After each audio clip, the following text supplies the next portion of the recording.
Hello, my good friends. How are you today? May God bless you all. I will not introduce anything. You guys watch the video and feel it, then let's evaluate together. The rain slammed down on Vine City, Atlanta, like it was trying to drown the whole neighborhood in one go. Streetlights flickered, casting a hazy neon glow over the wet pavement, and the distant hum of R&B spilled out from a corner bar, mixing with the patter of raindrops.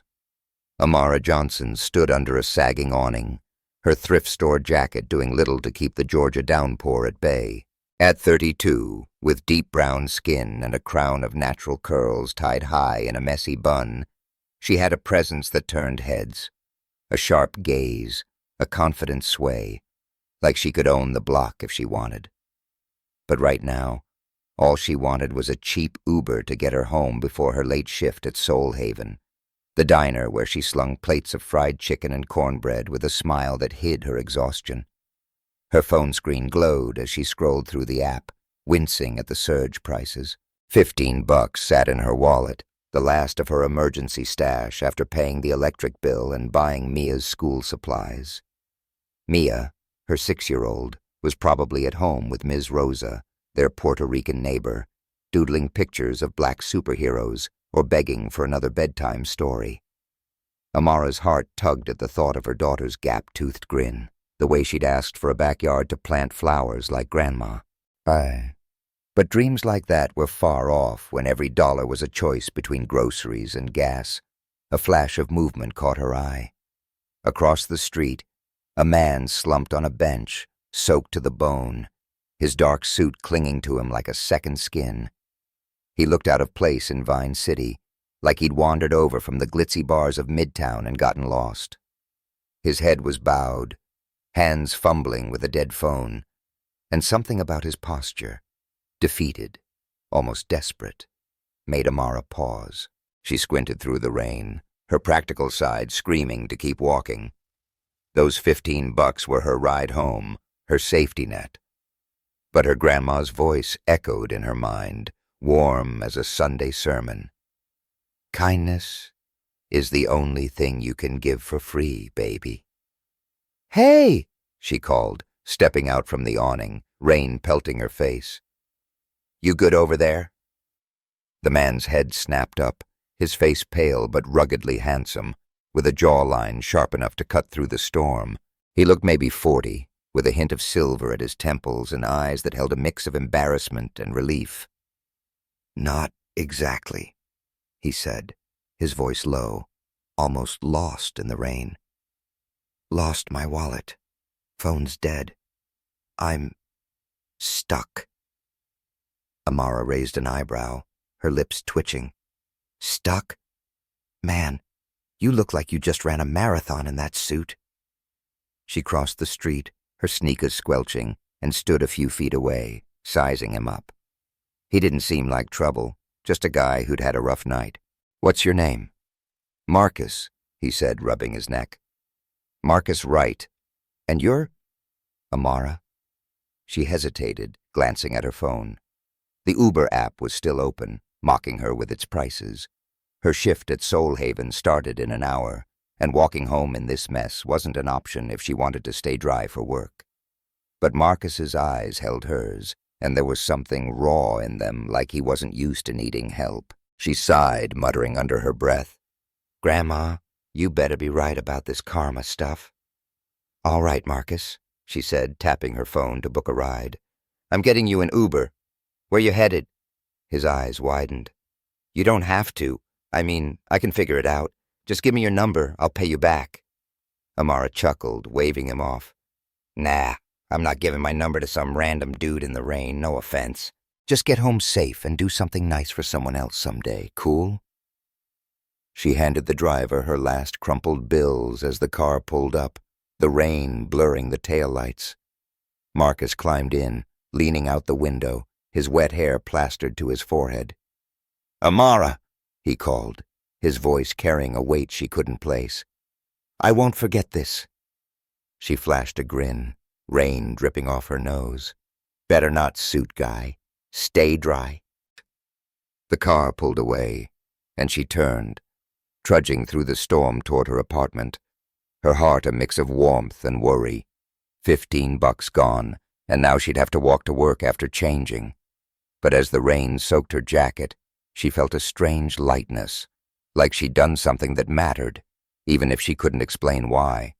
What Amara didn't know, what she couldn't have known, was that Marcus Wright wasn't just some guy caught in the rain. He was the billionaire CEO of Horizon Tech, one of Atlanta's biggest tech companies, a man whose name graced skyscrapers and charity galas, and that one rainy night, under a flickering Vine City streetlight, was about to set her life on a path she never could have dreamed. Amara's apartment was a small second-floor unit in a weathered brick building, the kind where the stairs creaked and the radiator hissed like it was auditioning for a horror movie. She pushed open the door, the smell of Ms. Rosa's arroz con gandules lingering from dinner. Mia was sprawled on the living room rug, crayons scattered around her, sketching a superhero with a bright purple cape. Ms. Rosa, a wiry woman in her 60s with a flamenco dancer's posture, looked up from the couch, her eyes twinkling. "Girl, you look like you swam home," Rosa said, setting down her knitting. "What happened to your ride?" Amara kicked off her soggy sneakers, forcing a smile. "Long story, Rosa.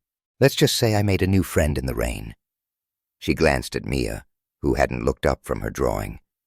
"Hey, superhero, you behaving for Ms. Rosa?" Mia's head popped up, her braids bouncing. "Yup, I drew Captain Star, Mama. She's got laser eyes and flies to the moon." Her gap-toothed grin was enough to melt the chill from Amara's bones. "Laser eyes, huh? That's my girl." Amara knelt, kissing Mia's forehead, her damp curls brushing the girl's cheek. "Now clean up those crayons. Mama's got to change for work." Rosa raised an eyebrow as Amara headed to her tiny bedroom. "You sure you're okay, Mija? You got that look, like you did something crazy." Amara laughed, peeling off her jacket. "Crazy's my middle name, Rosa. I'll tell you later." In her room, she swapped her wet clothes for her Soul Haven uniform, a black polo and jeans that hugged her curves just enough to earn decent tips. She caught her reflection in the cracked mirror, her brown skin glowing despite the fluorescent light. "Not bad for a drowned rat," she muttered, tying her curls into a fresh bun. But her mind drifted to Marcus, his deep voice, the way his eyes had lingered. She shook her head. "Get it together, Amara. He's probably halfway to Buckhead by now." At Soul Haven, the diner was a slice of Atlanta's heart. Checkered floors, jukebox pumping Aretha Franklin, and the smell of fried catfish and collard greens. Amara tied on her apron, weaving through the dinner rush with practiced ease. Her best friend, Tasha Green, was already behind the counter, her locks pulled back, flashing a grin at a customer to coax a bigger tip. "Yo, Mara, you're late," Tasha teased, sliding a plate of cornbread across the counter. "What's the excuse this time? Saving a puppy?"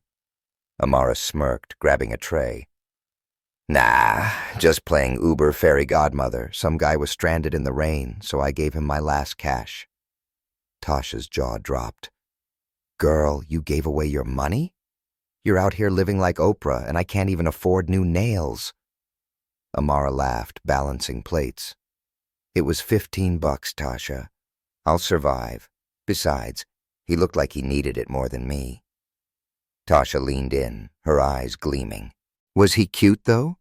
Spill the tea." Amara rolled her eyes, but a smile tugged at her lips. "He was all right. Nice suit, bad luck. Called himself Marcus." "Marcus, huh?" Tasha waggled her eyebrows. "Sounds like a sugar daddy. You get his number?" "Nope," Amara said, heading to a table. "And I don't need no sugar daddy. I got Mia and my hustle." The night blurred into a haze of orders and small talk, Amara's charm earning her a few extra bucks in tips. But as she wiped down tables, her thoughts kept drifting to Marcus. There'd been something about him, a quiet intensity, a spark in his eyes that felt like more than gratitude. She pushed it aside, focusing on the clink of dishes and the rhythm of the jukebox. Romance was a luxury she couldn't afford, not when rent was due and Mia needed new shoes.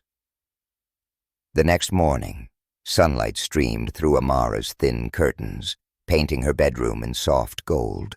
Mia was already up, singing a made-up song about Captain Star while Amara scrambled eggs with the last two in the carton. The apartment felt smaller today, the weight of bills pressing in. She'd used her emergency cash on Marcus's Uber, and the thought brought a flicker of regret. Had she been reckless?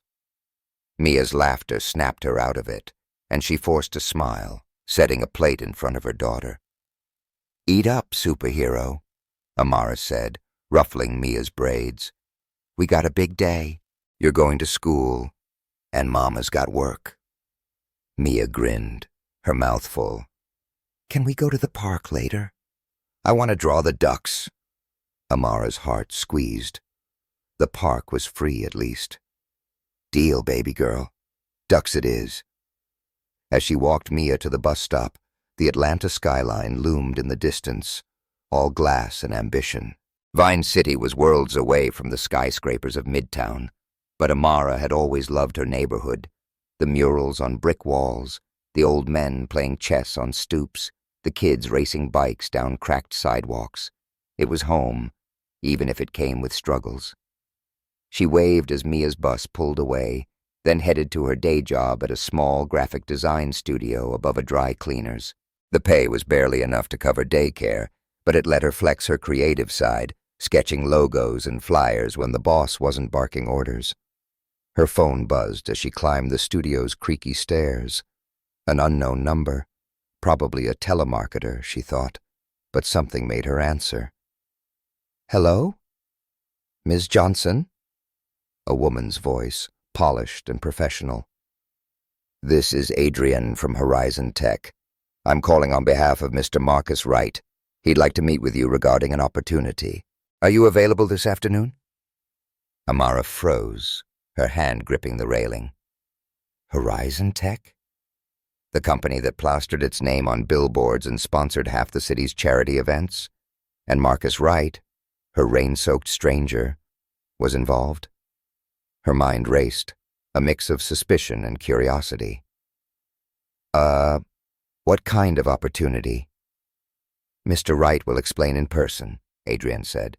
"He mentioned you helped him recently. We're at our Midtown office, 1:00 p.m. Can you make it?" Amara's pulse quickened. She had a shift at Soul Haven tonight, but this sounded big. "Yeah, I'll be there," she said, her voice steadier than she felt. The call ended, and she stood there, the hum of the dry cleaner's machines below filling the silence. Marcus hadn't forgotten her, just like he'd promised. But what did a man like him want with a woman like her? The Horizon Tech building was a sleek tower of glass and steel, rising above Midtown like a beacon of wealth. Amara stepped off the bus, smoothing her thrift store blazer and the dress she'd sewn herself, a simple black number that hugged her curves just right. Her curls were loose, framing her face, and she'd added a touch of lip gloss, hoping it was enough to look professional. The lobby was all marble and modern art, with security guards nodding at suited employees who moved like they owned the world. Amara felt out of place, her sneakers squeaking on the polished floor, but she squared her shoulders. She'd faced tougher rooms than this. The receptionist handed her a visitor's badge, directing her to the 22nd floor. In the elevator, Amara checked her reflection, her brown eyes steady despite the butterflies in her stomach. "You got this," she whispered. "Whatever this is." The doors opened to a panoramic view of Atlanta, skyscrapers glittering under the sun. A woman in a crisp blazer, Adrian, she assumed, greeted her. "Ms. Johnson, right this way." They passed glass-walled offices, employees tapping away at sleek laptops, until they reached a corner suite. Adrienne knocked, and a familiar voice called, "Come in?" Marcus Wright stood behind a polished desk, his presence commanding yet warm. Gone was the drenched, disheveled man from the rain. Now, in a tailored navy suit, he looked every bit the CEO. Tall, broad-shouldered, with that hint of silver in his hair, and a smile that made Amara's breath catch. His office was minimalist, with a single potted plant and floor-to-ceiling windows showcasing the city. "Amara," he said, his voice rich, stepping around the desk to shake her hand. "Good to see you again." She managed to smile, her hand warm in his. "Didn't expect to see you in a dry suit, Marcus. What's this about?" He chuckled, gesturing to a leather sofa. "Please sit, and call me Marcus. No formalities. That night in the rain, you saved me. I meant it when I said I wouldn't forget." Amara sat, crossing her legs, her dress riding up slightly. She noticed his eyes flicker just for a second before he sat across from her, his gaze steady. "I was having a rough night," he continued. "Personal stuff. I'd left a gala, no wallet, no phone. You didn't just give me a ride. You reminded me there's still good in the world." Her cheeks warmed. "It was just $15. No big deal." "It was to me," he said, leaning forward, his intensity drawing her in. "I run Horizon Tech, and we have a new apprenticeship program for people with potential. I want you in it. It's paid, with training, benefits, a shot at a permanent role. What do you say?" Amara's mouth went dry. Horizon Tech was the kind of place people dreamed of, a ticket out of scraping by. But why her? She had no degree, no connections. "Marcus, I'm a diner waitress with a kid. I don't know tech. Why me?" His smile softened, and there it was again. That spark in his eyes, like he saw something in her she hadn't seen herself. "Because you've got heart, Amara, and grit. I've seen plenty of resumes, but I've never seen someone give their last dollar to a stranger. That's the kind of person I want at Horizon." She swallowed, her mind spinning. A chance like this could change everything. For her, for Mia. But there was a catch. She could feel it. Men like Marcus didn't just hand out opportunities without strings. Still, the way he looked at her, like he believed in her, made her want to say yes. "All right," she said finally, her voice firm. "I'm in, but don't expect me to go easy just 'cause you got a fancy office." He laughed, a deep, genuine sound that sent a shiver through her. "Wouldn't dream of it. Welcome to Horizon, Amara." As she left his office, her visitor's badge in hand, Amara felt the city's pulse through the windows, like Atlanta itself was cheering her on. She didn't know what lay ahead, only that Marcus Wright had just opened a door to a world she'd never dared imagine. And somewhere, deep down, she felt the first stirrings of something else, something dangerous and thrilling, in the way his eyes had followed her out the door.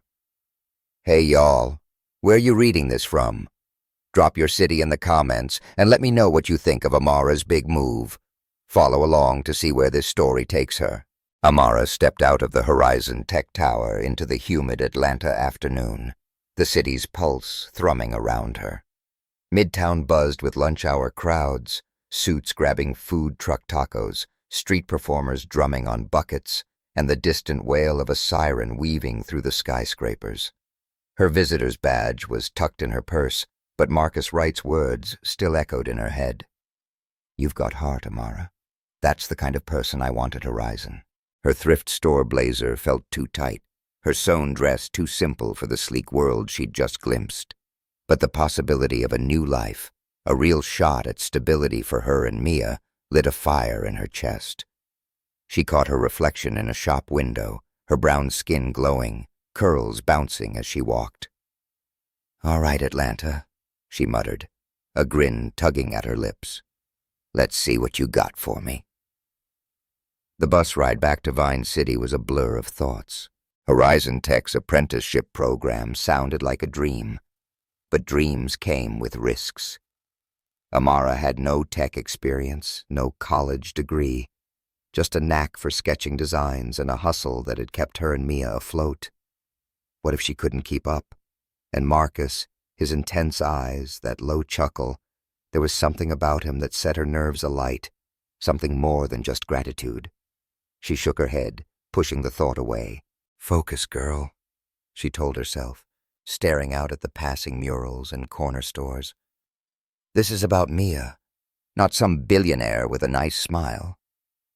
Back at her apartment, the familiar creak of the stairs greeted her.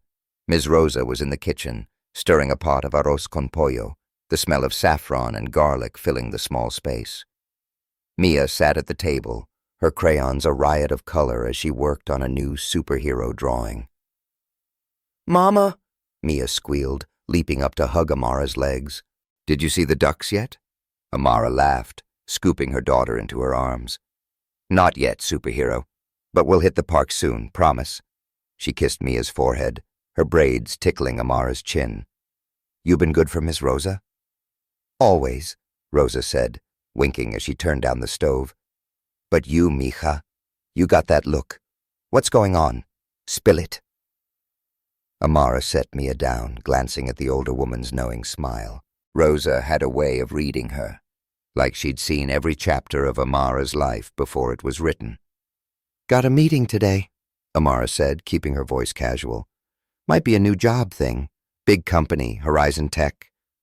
Rosa's eyes widened. "Horizon? The ones with those fancy billboards? Girl, that's no small potatoes. How'd you land that?"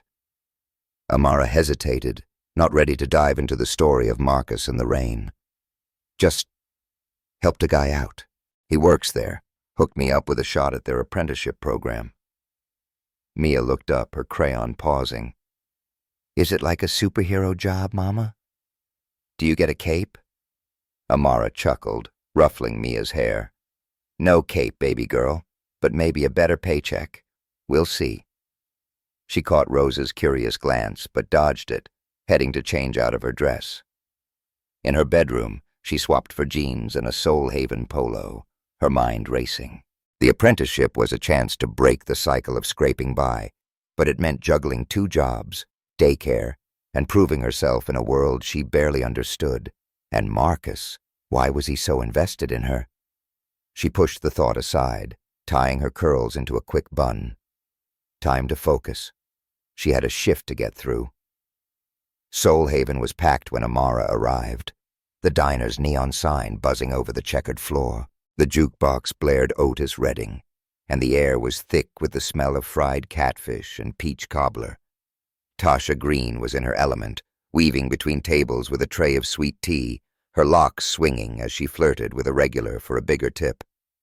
"Mara, you're late again," Tasha called, tossing her a mock glare. "What's the excuse this time? Saving the mayor?" Amara tied on her apron, grinning. "Nah, just auditioning for CEO of Atlanta. You know, small stuff." Tasha snorted, sliding a plate of collards her way. "Girl, you're too much. But for real, you okay? You got that glow, like you're hiding something juicy." Amara laughed, grabbing the plate. "No tea to spill, Tasha. Just had a wild day." She didn't mention Marcus or Horizon. Not yet. Tasha would turn it into a full-blown rom-com, and Amara wasn't ready for that. She dove into the rush, taking orders with her usual charm, her smile coaxing tips from even the grumpiest customers. But between refilling coffee and dodging their manager Ron's barked orders, her mind kept drifting to Marcus's office, the way his hand had lingered in hers, the spark in his eyes that felt like a promise and a warning. "Table 5's waiting, Evans," Ron snapped, his stocky frame looming behind the counter. He was a former chef with a chip on his shoulder, his dreams of a fine dining empire long buried under diner grease. Amara nodded, hurrying over, but Ron's attitude grated. She'd put up with it for years, but the thought of Horizon, a place where she might actually be valued, made his grumbling harder to stomach. As the night wound down, Tasha cornered her by the coffee machine. "All right, Mara, what's the deal? You've been spacey all shift. Did you meet a man or what?" Amara rolled her eyes, wiping down the counter. "You're relentless.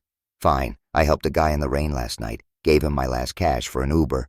Turns out he's some big shot at Horizon Tech, and now he's offering me a job thing." Tasha's mouth fell open. Horizon Tech? Girl, that's like winning the lottery. And he's a big shot? Is he fine? Tell me he's fine. Amara laughed, shaking her head. He's all right. Marcus something. Nice suit, kinda intense. Marcus, huh? Tasha leaned in, grinning like she'd cracked a code. Intense is code for hot. You get his number? Nope, Amara said, tossing a rag at her. And I'm not trying to. I got Mia to think about, not some suit with a savior complex. Tasha wagged a finger. Keep telling yourself that. But I'm calling it now. You and this Marcus are going to be a whole vibe. Amara waved her off. But as she locked up the diner, Tasha's words lingered. The Atlanta night was warm, the sky clear now, stars peeking through the city's glow.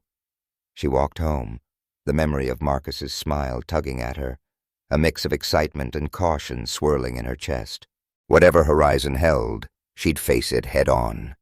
For Mia, for herself, and maybe, just maybe, for the spark she'd felt under that rain-soaked streetlight.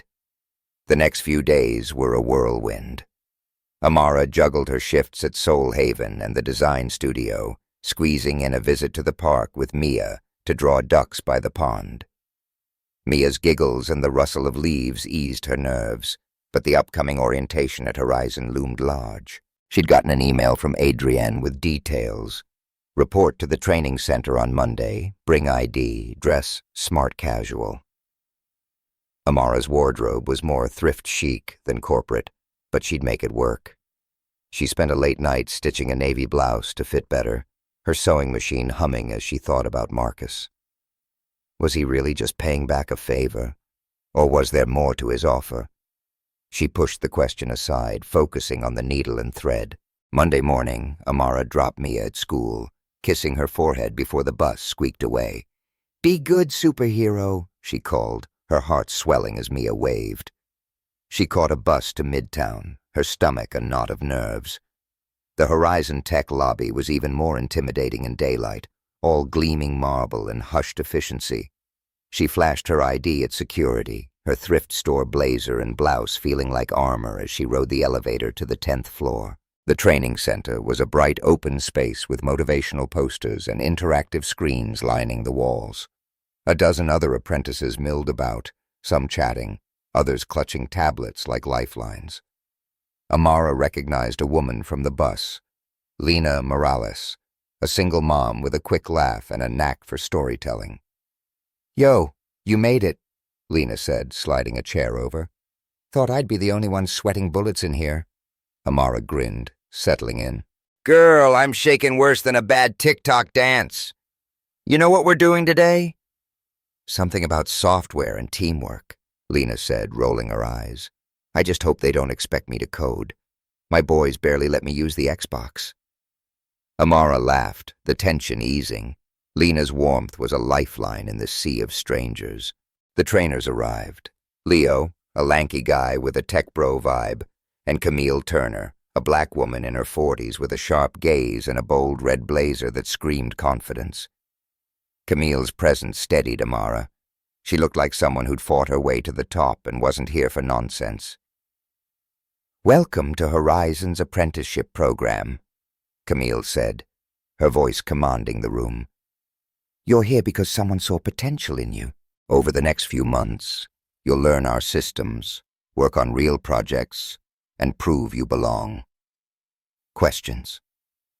A guy in the back, Ethan Brooks, Amara later learned, raised his hand, his smirk smug. "So, is this like a diversity thing, or do we all have to actually know tech?" Camille's eyes narrowed, but her smile didn't waver. "It's a talent thing, Mr. Brooks. If you're here, you've got something to offer. Prove it, or you're out." Amara exchanged a glance with Lena, both suppressing grins. Ethan's attitude was a red flag, but Camille's no-nonsense vibe was everything. The session kicked off with a crash course in Horizon's project management software, Amara scribbling notes on a tablet that felt like it cost more than her rent. She fumbled at first, the interface a maze of menus, But Lena leaned over, whispering tips. "Click the blue thing, girl. You got this." By midday, Amara was starting to get the hang of it, her design instincts kicking in as they mocked up a sample project. But her mind wandered to Marcus. Would he be checking in on the apprentices, or was he too busy running his empire? The thought of seeing him again sent a flutter through her, equal parts excitement and caution. She wasn't here to chase a man, no matter how his smile lingered in her mind. This was about building a future for Mia, about breaking free from the grind of diner shifts and dead-end gigs. The training room buzzed with energy as the apprentices broke for lunch, heading to Horizon's cafeteria, a sleek space with floor-to-ceiling windows and a spread that looked like a foodie's dream. Amara grabbed a tray, eyeing the options: grilled chicken wraps, quinoa salads, even sweet potato fries that smelled like home. It was a far cry from the greasy burgers at Soul Haven. And the best part? Horizon subsidized meals, meaning she could eat without wincing at the cost. She loaded up with a wrap and fries, joining Lena at a table where a few other apprentices were already chatting. "So, Amara, what's your story?" Lena asked, popping a fry in her mouth. "You don't strike me as the tech type, no shade." Amara laughed, sipping her iced tea. "None taken. I'm a waitress at Soul Haven, do some graphic design on the side. Got a 6-year-old who keeps me on my toes." "You?"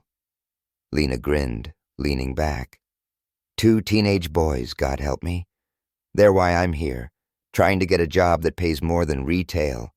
Last week, my oldest tried making a TikTok and nearly set the kitchen on fire. I need benefits, stat." The table erupted in laughter, and Amara felt a warmth settle in. These were her people, folks scraping by, chasing a shot at something better. Another apprentice, Jamal Carter, a lanky guy with a bright smile and a fade sharp enough to cut glass, chimed in. "Y'all, I was unemployed 6 months before this. Horizon's my lifeline. But I'm still scared I'll mess it up." "You won't," Amara said, surprising herself with the conviction in her voice. "We're all here for a reason. Just keep showing up." Lena raised her glass. "To showing up, then, and to not setting any kitchens on fire." They clinked glasses, the moment light but grounding. Amara was about to dig into her wrap when a ripple of murmurs spread through the cafeteria. Heads turned toward the entrance, and her breath caught. Marcus Wright strode in, his navy suit crisp, his presence commanding without trying. He was flanked by a woman, tall, blonde, in a red dress that hugged every curve like it was custom-made. Her heels clicked on the tile, and her smile was all charm as she leaned in to whisper something to Marcus, her hand brushing his arm. Amara's stomach twisted, a mix of curiosity and something sharper. Who was she? Lena nudged her, whispering, "That's Vanessa Tate, big-shot lawyer, works with Horizon on contracts. Word is, she and Marcus used to be a thing." Amara forced a neutral expression, taking a bite of her wrap. "Used to be, huh? Looks like she's not done yet." Lena smirked. "Girl, you clocking that? Spill, what's your deal with Marcus? I saw you zoning out earlier." Amara shook her head, swallowing. "No deal. Just met him once, helped him out. He's why I'm here." Jamal leaned in, eyes wide. "Wait, you know the CEO? Like personally?" "Not like that," Amara said quickly, her cheeks warming. "I paid for his Uber when he was stranded. He offered me this gig to say thanks." Lena's jaw dropped. "You paid for Marcus Wright's Uber? Girl, you're out here saving billionaires. I need your luck." Amara laughed, but her eyes drifted back to Marcus and Vanessa. He was greeting employees now, his smile easy, but Vanessa stayed close, her laugh carrying across the room. When Marcus's gaze swept the cafeteria, it landed on Amara for a split second, and she swore his smile deepened. Vanessa noticed, her eyes narrowing as they flicked to Amara, sizing her up like a hawk spotting prey. Amara held her stare, her chin lifting. She wasn't here to play games, but she wasn't backing down either. The rest of lunch passed in a blur of chatter, but Amara's mind was on Vanessa. If she was Marcus's ex, why was she still so cozy with him? And why did it bother her so much?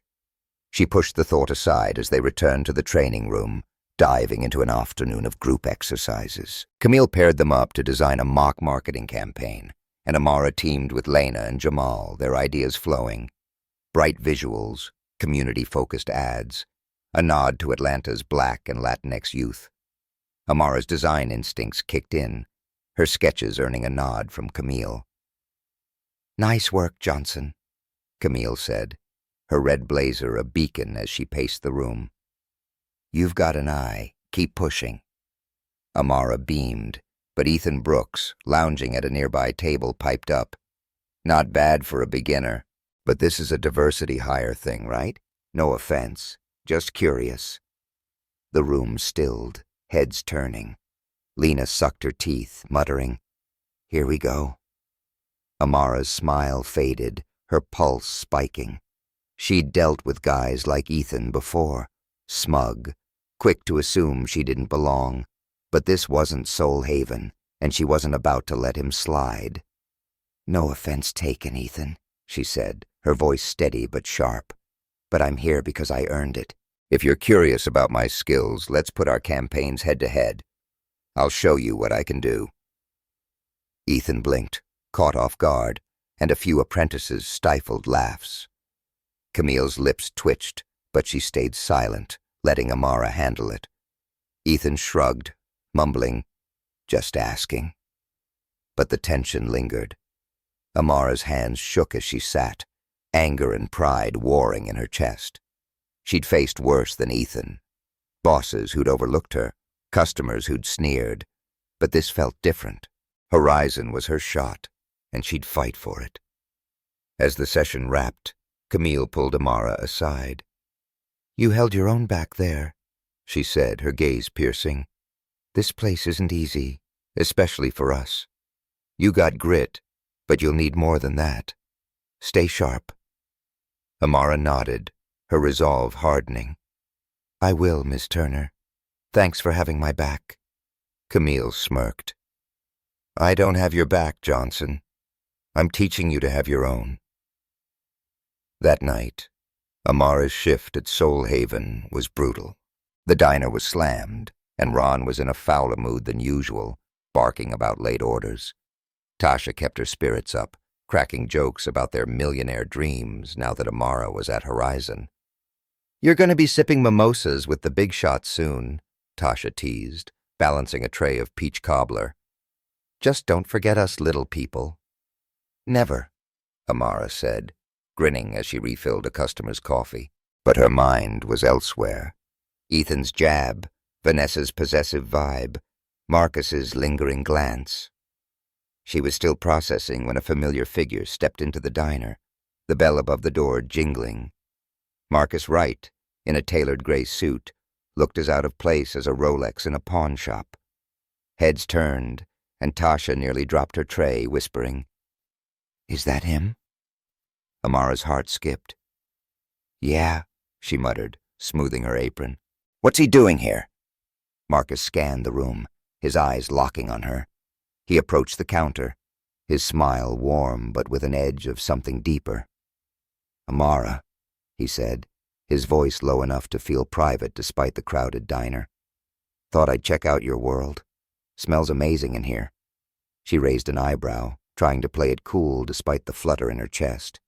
"My world. It's greasy spoons and grumpy bosses. You sure you're in the right zip code?" He chuckled, leaning on the counter, close enough for her to catch a hint of his cologne. Woodsy, expensive. "I'm exactly where I want to be. How's day one at Horizon?" "Intense," she said, pouring him a coffee he hadn't ordered. "Your people don't play around. Got a guy already thinking I'm just a quota fill." Marcus's jaw tightened, his eyes narrowing. "Who?" "Don't worry about it," she said quickly, not wanting to seem like she was whining. "I handled it. But I'm not here to coast, Marcus. I'm going to prove I belong." He studied her, his gaze softening. I know you will. And if anyone gives you trouble, you tell me. I don't play when it comes to my team. She smirked, sliding the coffee over. I fight my own battles, suit guy. But thanks. Their eyes held for a moment, the diner's noise fading into the background. Tasha, wiping a table nearby, mouthed, Girl, he's fine. And Amara shot her a look, biting back a laugh. Marcus sipped the coffee, grimacing slightly. This is strong. Welcome to Soul Haven, Amara said, grinning. Stick around. I'll get you some cornbread to make up for it. He laughed, the sound rich and unguarded. Deal. But seriously, Amara, you're doing great. I'll be watching. Not in a creepy way, he added, catching himself. Just rooting for you. She nodded, her throat tight. Appreciate it, Marcus. Now go, before my boss docks my pay for chatting. He left a 20 on the counter, way too much for a coffee, and headed out, the bell jingling behind him.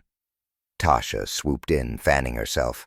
Mara, that man has trouble with a capital T. You see how he looked at you? Like you're the whole menu. Amara rolled her eyes, pocketing the 20. He's just being nice, Tasha. Don't start. But as she cleared the counter, her fingers brushed the spot where Marcus had leaned, and a warmth spread through her. Nice or not, Marcus Wright was stirring something in her, something she wasn't sure she could ignore, and with Vanessa Tate's shadow looming and Ethan's doubts nipping at her heels, Amara knew this was only the beginning of a fight for her place, her heart, and the future she'd always dreamed of.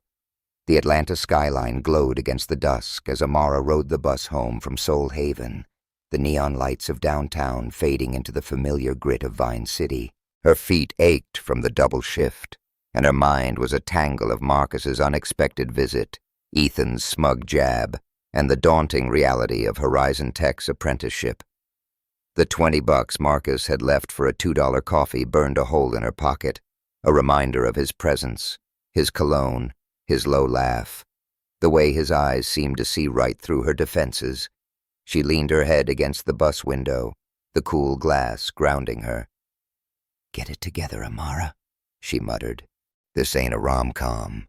You got bills and a kid to think about. At her apartment, the stairwell smelled of Ms. Rosa's arroz con pollo, a comforting constant in the chaos of her day. She pushed open the door to find Mia curled up on the couch, fast asleep with a crayon still clutched in her hand, her superhero sketches scattered like confetti. Rosa looked up from her knitting, her silver hair catching the lamplight. Long night, mija?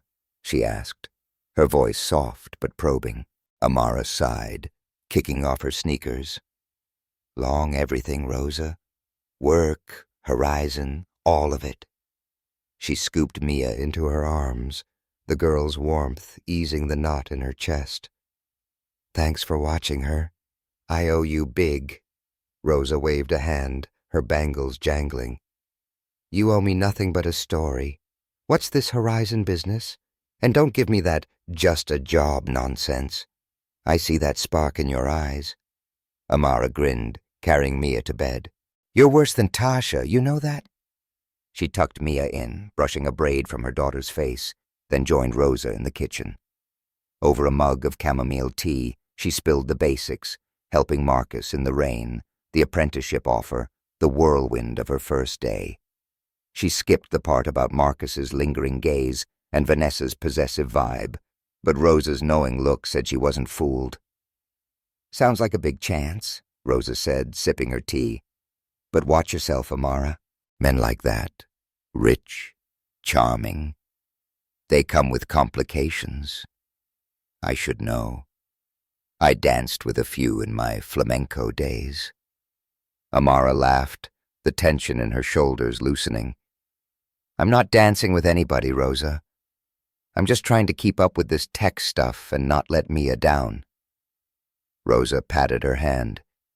You won't. You're stronger than you give yourself credit for. Now get some rest. Those corporate folks will eat you alive if you're not sharp. Amara nodded, but sleep didn't come easy. She lay in bed, the hum of the city filtering through her window, her mind replaying Marcus's words. "I'll be watching." Was he just being supportive, or was there something more? And Vanessa, her red dress, her sharp smile, felt like a storm cloud on the horizon. Amara rolled over, staring at Mia's superhero drawings taped to the wall. "For you, baby girl," she whispered. "All of this is for you." The next week at Horizon was a crash course in survival.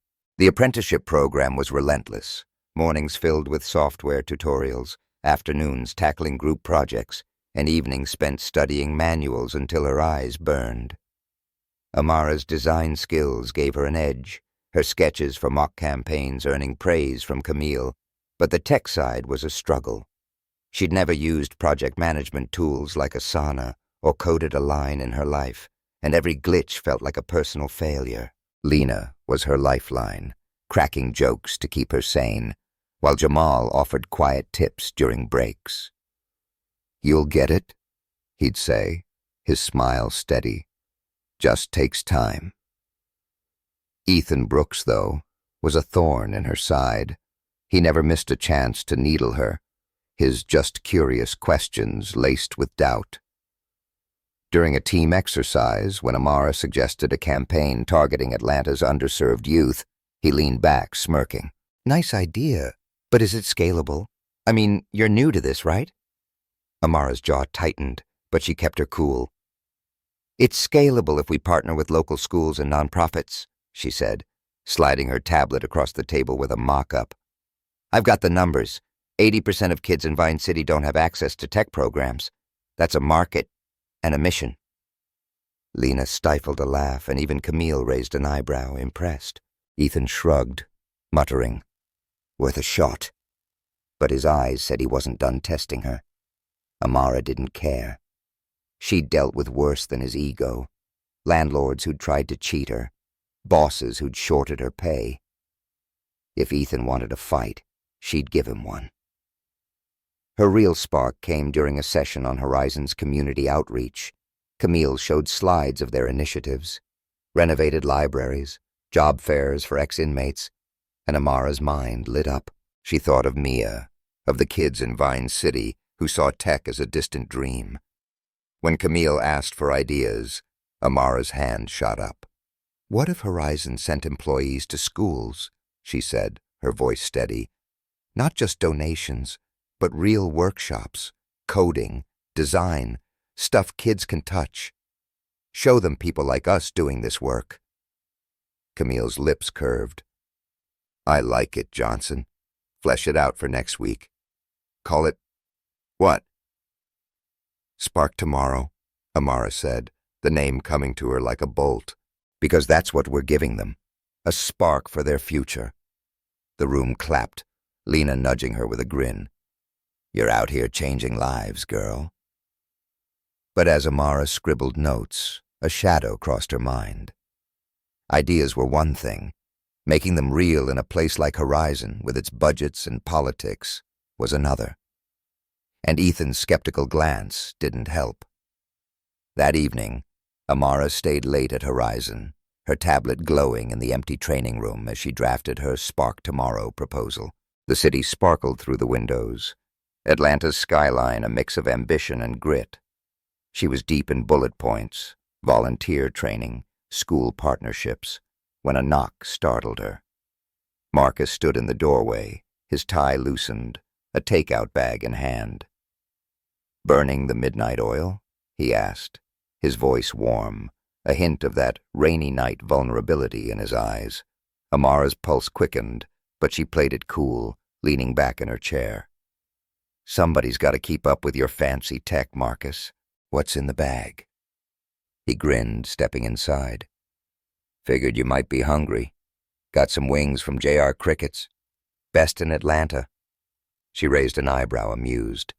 "You're bringing me wings? What, no caviar?" "Not my style," he said, setting the bag on the table. "Besides, I owe you for that coffee. And the Uber." They shared a laugh, the tension of the day melting as she opened the bag, the spicy aroma filling the room. They ate, trading stories, her about Mia's superhero obsession, him about growing up in a small Georgia town before tech took him to the top. His ease surprised her, his billionaire status fading as he licked sauce off his fingers, chuckling at her teasing. But when their hands brushed reaching for a napkin, a spark shot through her, and his eyes held hers, intense and unguarded. "Amara," he said, his voice low. "I meant what I said. You're special. Not just because of that night, but you. The way you carry yourself, your ideas. I see it." Her breath caught, the air between them charged. She wanted to lean in, to let the moment pull her under, but caution flared. "Marcus, I'm grateful, but I'm not here for favors. I've got a kid, a life. I can't afford to get distracted." He nodded, respect in his eyes. "I get it. No pressure. Just know I'm in your corner." She smiled, her heart racing as he stood to leave. "Thanks for the wingsuit, guy. Don't make it a habit." He laughed, pausing at the door. "No promises." The door clicked shut, and Amara exhaled, her fingers tingling where they'd touched. She was in deep, and she knew it.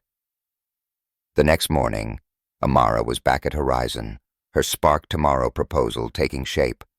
She presented a rough draft to Camille, who nodded approvingly. "This could be big, Johnson, but it needs budget numbers and buy-in from outreach. You ready to pitch it to the team?" Amara swallowed, nerves flaring. "Ready as I'll ever be." But trouble was brewing. At lunch, Lena pulled her aside, her face grim. "Word's going around. Ethan's been talking, saying you're only getting traction because Marcus has a soft spot for you. And Vanessa's back." Amara's stomach dropped. She'd seen Vanessa once more, gliding through the office like she owned it, her red lipstick a warning flag. "What's she saying?" "Not sure," Lena said, "but she was in Marcus's office this morning, all smiles. Watch your back, Mara." Before Amara could respond, Vanessa herself appeared, her blonde hair sleek, her dress a deep emerald that screamed money. She approached their table, her smile sharp. "Amara, right?" she said, her voice honeyed but cold. "I hear you're making waves. Marcus always did have a thing for underdog stories." Amara's jaw clenched, but she matched Vanessa's smile. "I'm just doing my job, Ms. Tate. If Marcus likes my work, that's on me, not him." Vanessa's eyes narrowed, but she laughed, a sound like breaking glass. "Of course. Just a friendly heads up. Marcus can be generous, but he doesn't stay long. Enjoy the spotlight while it lasts." She sauntered off, leaving Amara seething. Lena whistled low. "She's got it out for you, girl. What's the deal with you and Marcus?" "Nothing," Amara said too quickly. But Vanessa's words stung, planting doubt. Was Marcus's interest just pity, a fleeting whim? And Ethan's gossip wasn't helping. She needed to prove herself, not just to them, but to herself. Spark Tomorrow was her chance, but with Vanessa circling and Ethan undermining her, the stakes felt higher than ever. As she headed back to training, Amara's phone buzzed, a text from an unknown number. "Keep shining, Amara. I'm rooting for you. Marcus." Her heart skipped, but doubt crept in. Was he her ally? Or was Vanessa right? She tucked the phone away, her resolve hardening. Whatever game was being played, she'd win it her way, for Mia, for Vine City, and for the spark she refused to let anyone dim. The Atlanta sun beat down on Vine City as Amara stepped off the bus, her thrift store blazer sticking to her skin. The weight of Vanessa Tate's words and Ethan Brooks's gossip clung to her like the humidity, but she pushed them aside, focusing on the rhythm of her sneakers on the cracked sidewalk. Her apartment building loomed ahead, its faded brick a familiar anchor. Inside, the stairwell smelled of Ms. Rosa's sofrito, and the faint hum of a neighbor's R&B radio drifted through the walls. Amara's phone buzzed again. Another text from Marcus. "Let me know if you need anything. I mean it." She stared at it, her thumb hovering over the screen, torn between gratitude and suspicion. Vanessa's warning echoed. "He doesn't stay long." Amara tucked the phone away, muttering, "Focus, girl. This ain't about him." Mia was at the kitchen table when Amara walked in, her crayons a riot of color as she drew a superhero with a glittering gold cape, Ms. Rosa was chopping onions, her bangles clinking, her eyes sharp as she glanced up. "You're home early, mija. Trouble at that fancy job?" Amara forced a smile, kissing Mia's forehead. "No trouble, Rosa. Just a long day." She scooped Mia into a hug, the girl's giggle easing the knot in her chest. "How's my superhero doing?" "Captain Star's fighting aliens now," Mia said, holding up her drawing. "She's got a laser sword." "Laser sword, huh? That's my girl." Amara set Mia down, her heart swelling. Everything she was fighting for, horizon, spark tomorrow, a better life, was for this moment, for Mia's dreams. She turned to Rosa, lowering her voice. "You got a minute?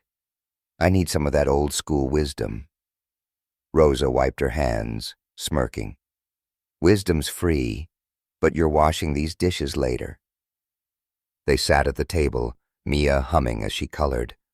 Amara spilled the day's drama, Ethan's snide comments, Vanessa's veiled threats, Marcus's texts. She skipped the part about the wings and that charged moment in the training room, but Rosa's raised eyebrow said she caught the vibe. "This Vanessa sounds like trouble," Rosa said, stirring her coffee. "And your Marcus? He's got his own agenda, whether it's his heart or his ego. You're playing a big game now, Amara. Keep your eyes open and your head clear." Amara nodded, sipping her own coffee, the bitter warmth grounding her. "I'm trying, Rosa, but it's like I'm walking a tightrope. One wrong step and I'm done." Rosa leaned forward, her voice firm. "You're no stranger to tightropes. You've raised Mia, kept a roof over your head, all while smiling through the mess. You'll handle this. Just don't let that pretty billionaire distract you from what you came for." Amara laughed, the sound loosening the tension in her chest. "Pretty, huh? You're worse than Tasha." Rosa winked, her bangles glinting. "I'm old, not blind. Now go get some rest. You've got a war to win." The next few days at Horizon were a grind. Amara threw herself into her Spark Tomorrow proposal, sketching out volunteer workshops and crunching numbers with Lena's help. Camille was a tough mentor, pushing her to refine every detail, but her approval fueled Amara's drive. "You're on to something, Johnson," Camille said during a review, her red blazer a beacon in the training room. "But you need buy-in from outreach. Get ready to pitch it to the big dogs." Amara's stomach flipped. Pitching to Horizon's outreach team meant facing executives, people who could make or break her idea. And with Ethan still whispering doubts, she felt the pressure mounting. He'd toned down his jabs since her clapback, but his smirk said he was waiting for her to slip.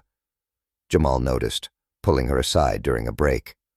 "Don't let that fool get in your head," he said, his voice low. "You're killing it. Ethan's just mad you're outshining him." Amara managed a smile, grateful for the support. "Thanks, Jamal. I'm trying to keep my eyes on the prize." He grinned, his fade catching the light. "Prize being a corner office or that CEO who keeps popping up?" She swatted his arm, laughing. "Boy, hush. Ain't nobody chasing Marcus." But Marcus was hard to ignore. He'd started dropping by the training sessions, his presence subtle but undeniable. A nod here, a quick word of encouragement there, always with that look. Like he saw something in her no one else did. It stirred a warmth in her. But Vanessa's shadow loomed.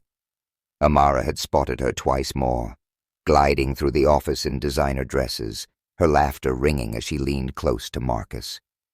Each time, Vanessa's eyes found Amara, sharp and calculating, like she was marking territory. The tension came to a head at a team meeting. Amara was presenting her latest Spark Tomorrow draft, her tablet projecting stats on Atlanta's underserved schools. The room was packed. Camille, Lena, Jamal, Ethan, and a few outreach staff, with Marcus observing from the back. Amara stood tall, her navy blouse tailored to fit, her curls loose and framing her face. She felt good, confident, until Ethan raised his hand, his tone dripping with fake curiosity. "Solid pitch, Amara," he said, leaning back. "But how do we know this isn't just a feel-good project? I mean, you're new, no tech background.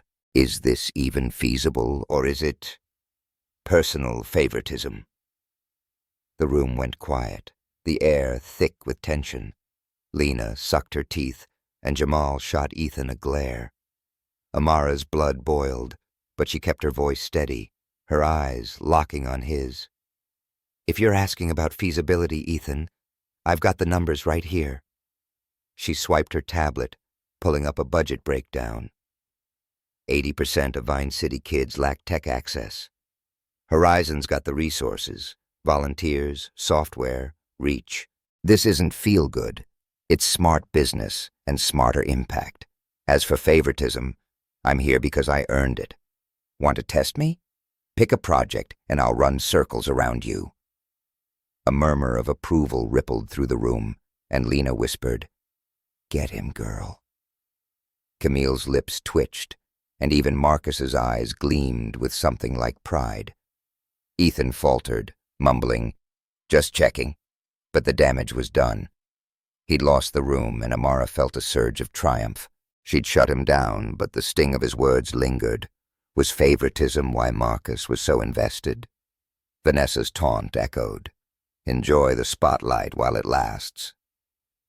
After the meeting, Marcus caught her in the hallway, his suit jacket off, sleeves rolled up. "Nice work in there," he said, his voice low, a smile playing on his lips. "You didn't just pitch. You owned the room." Amar's heart skipped, but she kept her tone light. "Had to. Can't let folks like Ethan think I'm here for a free ride." His smile faded, his jaw tightening. "Ethan's out of line. I'll talk to him." "No," she said quickly, stepping closer, her curls brushing her shoulders. "I fight my own battles, Marcus. Always have." He studied her, his gaze intense, like he was seeing her for the first time. "I know, but you don't have to do it alone." His voice dropped, and the space between them felt charged, the hallway's hum fading away. For a moment, she thought he might reach for her, and part of her wanted him to. But footsteps echoed, and Vanessa appeared, her emerald dress a stark contrast to the sterile office. "Marcus, darling," Vanessa said, her voice smooth as silk. "We're late for the contract review."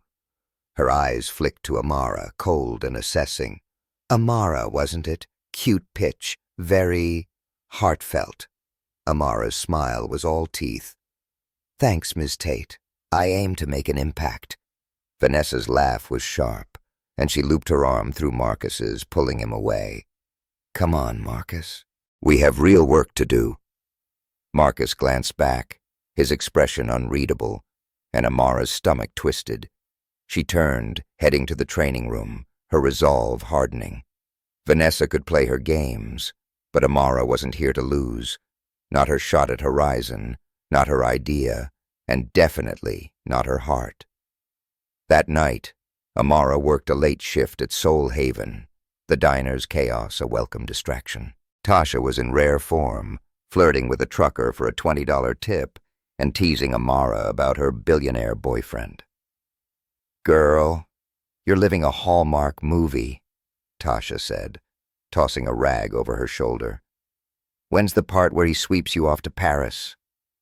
Amara laughed, scrubbing a counter. "More like sweeps me into a coding boot camp. Ain't no Paris in my future, Tasha." But the future was on her mind. A new worry had crept in. A medical bill for Mia's recent ear infection, $600 she didn't have. She'd been dodging the clinic's calls, but the debt loomed, making Horizon's promise of benefits feel like a lifeline.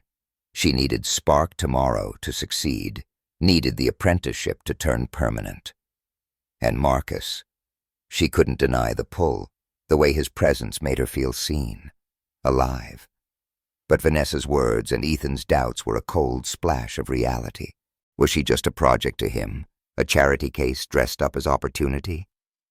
As she locked up the diner, her phone buzzed, an email from Camille.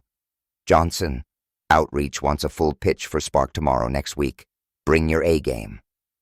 Amara's heart raced, excitement and fear colliding. This was her chance to make Spark tomorrow real, to show Horizon and herself what she was made of. But the stakes were higher now. Vanessa was circling, Ethan was scheming, and Marcus was a question mark she couldn't afford to answer. She walked home under Vine City streetlights, the Atlanta night warm and alive. A mural of MLK loomed on a brick wall, his eyes steady, like a reminder of the fights worth having. Amara touched the visitor's badge in her pocket, its weight a promise. Spark tomorrow wasn't just about kids. It was about proving she belonged, about building a world where Mia could dream without limits. And if Marcus was part of that world, she'd figure out what he meant to her. One step at a time. The Atlanta morning was thick with humidity, the kind that made Amara's curls frizz as she hustled Mia to the school bus stop. Vine City buzzed around them, kids on bikes weaving through the streets, old men sipping coffee on stoops, the faint pulse of a bass line from a passing car. Mia clutched her superhero sketchbook, her braids bouncing as she skipped. "Mama, can we get ice cream after school?" she asked, her gap-toothed grin lighting up the gray dawn. Amara smiled, adjusting Mia's backpack. "If you ace that spelling test, we'll talk, superhero." Her heart tugged. Mia's joy was everything, but the $600 medical bill loomed like a shadow. She'd scraped together $50 from tips, but it wasn't enough. Horizon's apprenticeship, with its promise of benefits, was her lifeline, and Spark tomorrow was her ticket to making it permanent. She waved as Mia's bus pulled away, then caught her own bus to Midtown, her mind racing with pitch notes and Vanessa Tate's venomous smile.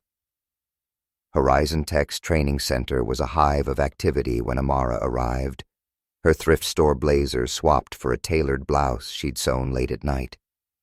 The outreach pitch for Spark tomorrow was days away, and she'd spent every spare moment refining it. Budget breakdowns, volunteer schedules, impact stats for Atlanta's schools. Lena and Jamal were her sounding board, their feedback sharpening her slides. "You're gonna kill this, Mara," Lena said during a break, tossing her a granola bar. "Those execs won't know what hit 'em." Amara grinned, unwrapping the bar. "Hope so. I need this to work, Lena. For Mia." Jamal leaned in, his fade gleaming under the fluorescent lights. "It will. Just watch out for Ethan. He's been cozying up to some outreach folks, probably trying to tank your pitch." Amara's jaw tightened. Ethan Brooks hadn't let up, his curious questions now laced with subtle digs about her lack of credentials. She'd caught him whispering with a suit from outreach yesterday, his smirk unmistakable. "Let him try," she said, her voice steel. "I'm not backing down." But Ethan wasn't her only problem. Vanessa Tate's presence was a constant hum, like static before a storm. Amara had seen her gliding through the office, her designer dresses a stark contrast to the tech casual vibe. Each time Vanessa's eyes found Amara, her smile a blade. Worse, Marcus seemed caught in her orbit, their meetings behind closed doors fueling whispers. Amara tried to ignore it, but Vanessa's warning, "He doesn't stay long," gnawed at her, especially when Marcus's texts came less often, his visits to training sessions replaced by quick nods in the hall. Still, Marcus found ways to reach her. During a late-night study session in the training room, Amara was buried in her pitch when a delivery guy dropped off a coffee and a note. "Fuel for the fight. You've got this. M." She smiled, tracing the handwriting, but doubt crept in. Was he genuinely rooting for her, or was Vanessa right about his fleeting interest? She sipped the coffee, its warmth steadying her, and dove back into her slides, determined to prove herself, to Horizon, to Marcus, to everyone. The day of the outreach pitch arrived like a thunderclap. Amara stood in Horizon's conference room, her tablet synced to a massive screen, her navy dress hugging her curves, curls loose and framing her face. The room was packed. Camille, outreach execs, Lena, Jamal, Ethan, and at the back, Marcus, his suit crisp, his eyes locked on her. Vanessa was there too, perched near an exec, her red lipstick a warning flag. Amara's pulse raced, but she channeled it, her voice steady as she launched into Spark Tomorrow.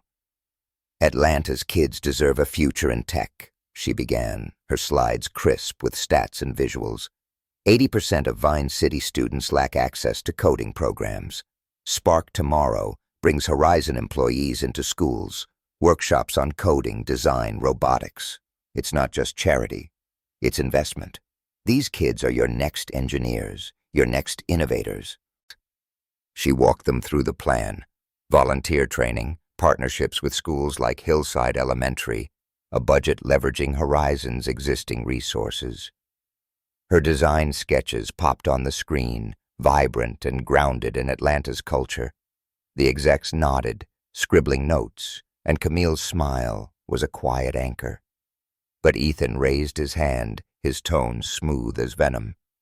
"Impressive, Amara," he said, leaning forward. "But let's be real. Running a program like this takes experience.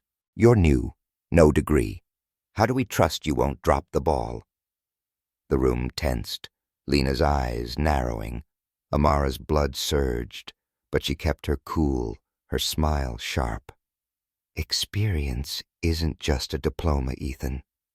I've juggled 2 jobs, raised a kid, and built this pitch while learning your systems in weeks. My numbers are solid.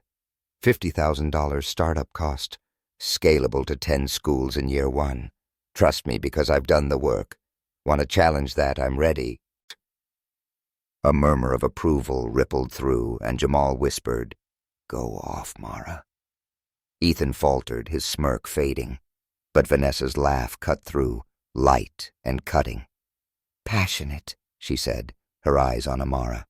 "But passion doesn't guarantee execution. Marcus, you're awfully quiet. Thoughts?" All eyes turned to Marcus, and Amara's heart thudded. He leaned back, his gaze steady, a hint of a smile playing on his lips. "I think Amara's plan is bold, feasible, and exactly what Horizon needs. Passion and execution. She's got both. I say green-light it." The room erupted in nods, Camille clapping first. Amara exhaled, triumph flooding her, but Vanessa's smile tightened, her eyes promising trouble. As the meeting wrapped, Marcus caught Amara's arm, his touch warm. "You were incredible," he said, his voice low, meant for her alone. "I knew you had it in you." Her skin tingled where his hand lingered, but she stepped back, cautious. "Thanks, Marcus, but I did this for the kids, not for applause." His smile softened, respect in his eyes. "I know. That's why I believe in you." Vanessa appeared, her perfume sharp, her arm brushing Marcus's. "Great show, Amara," she said, her tone dripping with condescension. "Marcus, we're late for dinner. Shall we?" He hesitated, glancing at Amara, but nodded. "Right. Congrats again, Amara." They left, Vanessa's heels clicking, and Amara's triumph soured. Was Marcus playing both sides, or was Vanessa manipulating the narrative? She didn't know, but the victory of her pitch felt fragile, overshadowed by the game she hadn't signed up for. That night, Amara needed to clear her head. Tasha and Lena dragged her to a salsa club in Little 5 Points, a gritty pocket of Atlanta where neon signs and street art collided. The club was alive with Latin beats, the air thick with sweat and mojitos. Amara wore a red dress she'd sewn, its hem flaring as she moved, her curls bouncing free. "Come on, Mara, shake it!" Tasha yelled, already twirling with a stranger on the dance floor. Amara laughed, sipping a soda, her nerves unwinding. Jamal joined them, his easy grin a welcome sight. "Yo! You killed that pitch," he said, leaning close to be heard over the music. "Want to dance? Show these folks how Vine City moves?" She hesitated, then grinned. "All right, Carter. Let's see if you can keep up." They hit the floor, salsa steps flowing as Jamal spun her dress flaring, her laughter ringing. The music pulsed through her, a release from Ethan's jabs, Vanessa's games, Marcus's pull. For a moment, she was just Amara, free, alive, unstoppable. Then she saw him. Marcus stood by the bar, his suit jacket off, sleeves rolled up, his eyes locked on her. The crowd faded, the music a distant hum as he crossed the room, his stride purposeful. "Mind if I cut in?" he asked Jamal, his voice low, a smile tugging at his lips. Jamal grinned, stepping back. "She's all yours, boss." Amara's breath caught as Marcus took her hand, his touch electric. The music shifted to a slower beat, and he pulled her close, one hand on her waist, the other guiding her steps. "Didn't expect to see you here," she said, trying to keep her voice steady, her body hyper-aware of his warmth. "Needed a break," he said, his eyes dark, intense. "And I heard this place had the best dancers in Atlanta. Guess I found the best one." She laughed, her curls brushing his shoulder.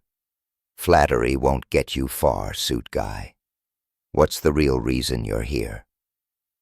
His hand tightened on her waist, his voice dropping. "You, Amara. I can't stop thinking about you. Your fire, your heart. I know I come with baggage, but I'm here because I want to be." Her heart pounded, the world narrowing to his touch, his breath. They swayed, the salsa beat urging them closer, and when his lips grazed her ear, a shiver ran through her. "Marcus," she whispered, "I've got Mia, a life. I can't afford to get this wrong." "I know," he said, pulling back to meet her eyes. "I'm not asking for promises, just a chance to show you I'm real." The song ended, but they stood frozen, the air crackling. Then Tasha's voice broke the spell, yelling, "Mara, you trying to make us all jealous?" Amara laughed, stepping back, her skin still buzzing. Marcus smiled, brushing her hand. "See you at Horizon," he said, and left, the crowd swallowing him. Back at home, Amara couldn't sleep, the memory of Marcus's touch searing her. But doubt crept in. Vanessa's warnings, the medical bill, Ethan's sabotage. The next day, an email from Outreach confirmed Spark Tomorrow was moving to a pilot phase, but with a catch. Budget cuts threatened the apprenticeship program itself. If it folded, her job and her dreams were at risk. And Vanessa was up to something. Lena had overheard her talking to an exec about reallocating resources. Amara sat at her kitchen table, Mia's drawings scattered around her, and made a choice. She'd fight for Spark Tomorrow, for Horizon, for Mia, and Marcus. If he was real, he'd have to prove it, because her heart wasn't a game. But as she opened her laptop, a new email popped up, an anonymous message. "Careful, Amara. Marcus isn't who you think. Ask about his past." Her blood ran cold. Vanessa's doing, or something deeper. The fight was getting dirtier, and Amara was ready to play. The Atlanta night was alive with possibility as Amara stepped out of the salsa club, the Latin beat still pulsing in her veins. The neon glow of Little 5 Points bathed the street in color, street artists hawking their wares, and the air thick with the scent of grilled corn from a nearby food truck. Her red dress clung to her curves, its hem swaying as she walked, her curls bouncing free. Tasha and Lena flanked her, their laughter a shield against the weight of the day. Vanessa's schemes, Ethan's sabotage, the anonymous email warning her about Marcus. But Marcus's touch on the dance floor, his whispered promise, just a chance to show you I'm real, had lit a fire in her she couldn't ignore. Her skin still tingled where his hand had rested, and her heart wrestled with the thrill and danger of letting him in. "Girl, you and that billionaire were smoking out there," Tasha said, fanning herself as they headed to the bus stop. "I'm calling it now. You're going to be Mrs. Wright by Christmas." Amara rolled her eyes, but a smile tugged at her lips. "Tasha, you're wild. It was one dance, not a proposal." Lena smirked, nudging her. "One dance with enough heat to melt the floor." "You see how he looked at you, Mara? Like you're the only one in the room." Amara's cheeks warmed, the memory of Marcus's eyes, dark, intense, stirring her. "He's just intense, y'all. Doesn't mean it's real. And with Vanessa sniffing around, I'm not trying to get played." Tasha sucked her teeth. "Vanessa's just mad she can't keep up. You're Vine City royalty, Mara. Own it." Amara laughed, the sound easing the knot in her chest. But as the bus rumbled toward Vine City, her phone buzzed. A new email from Camille. "Johnson, Outreach loved your pitch. Pilot approved, but budget's tight. Plan a Day Horizon event to seal the deal. 1 week." Her heart leapt. Spark Tomorrow was alive, but a showcase event meant more pressure, more eyes, and more chances for Ethan or Vanessa to derail her. She tucked the phone away, her mind racing. She'd make it happen. For Mia, for the kids, for herself. And Marcus. She'd deal with him when the time came. Back at her apartment, Amara slipped in quietly, the creak of the stairs a familiar lullaby. Mia was asleep, her superhero sketches scattered across the couch, and Ms. Rosa was dozing with a half-knit scarf in her lap. Amara covered Rosa with a blanket, then carried Mia to bed, kissing her forehead. "We're getting there, baby girl," she whispered, tucking the blanket around her daughter's small frame. The $600 medical bill sat on her dresser, a silent taunt, but Horizon's pilot approval felt like a lifeline. If Day Horizon worked, she could secure her spot, maybe even a raise to cover the debt. Sleep was fitful, her dreams a tangle of Marcus's hands, Vanessa's smirk, and a faceless email sender whispering warnings. The anonymous message, "Ask about his past," gnawed at her. Was it Vanessa's petty game, or something deeper? She woke to Mia's chatter, the girl bouncing with excitement over her spelling test. "I got all 10 words, Mama," Mia said, waving a gold star sticker. "Ice cream time?" Amara grinned, pulling her into a hug. "You earned it, superhero. After school, we'll hit the corner store." The promise lifted her spirits, but the day ahead loomed, planning Day Horizon, dodging Ethan, and navigating Marcus's pull. She dressed in a thrifted skirt and blouse, her curls tied back, and headed to Horizon, her tablet loaded with ideas. The training room was abuzz when she arrived, apprentices prepping for their next projects. Lena greeted her with a fist bump. "Heard about the pilot, Mara. You're out here making moves." Amara smiled, setting up her tablet. "Trying to. This Day Horizon thing's gonna be big, but I need all hands on deck." Jamal slid into a chair beside her, his grin infectious. "Count me in. What's the vibe? Kids? Tech? What?" "Kids from Hillside Elementary," Amara said, pulling up her plan. "We bring them to Horizon, show them coding, design, maybe a 3D printer. Make it fun, real, so Outreach sees the impact." Lena nodded, scribbling notes. "Love it. I'll handle logistics, buses, snacks. You focus on the wow factor." Their planning was interrupted by Camille, her red blazer cutting through the room. "Johnson, a word." Amara followed her to a quiet corner, nerves flaring. Camille's gaze was steady but warm. "Outreach is impressed, but the budget cuts are real. Day Horizon needs to be flawless, or Spark Tomorrow stalls. You're leading this, but you've got enemies. Watch your back." Amara's stomach twisted. Ethan? And others, Camille said, her voice low. You're a threat to the status quo. Keep your work tight and don't let personal distractions derail you. Amara nodded, Camille's warning echoing Rose's. Marcus was a distraction, no question, but one she couldn't shake. I'm on it, Ms. Turner. This is for the kids. Camille's lips curved. Good. Now go make it happen. The week was a blur of preparation.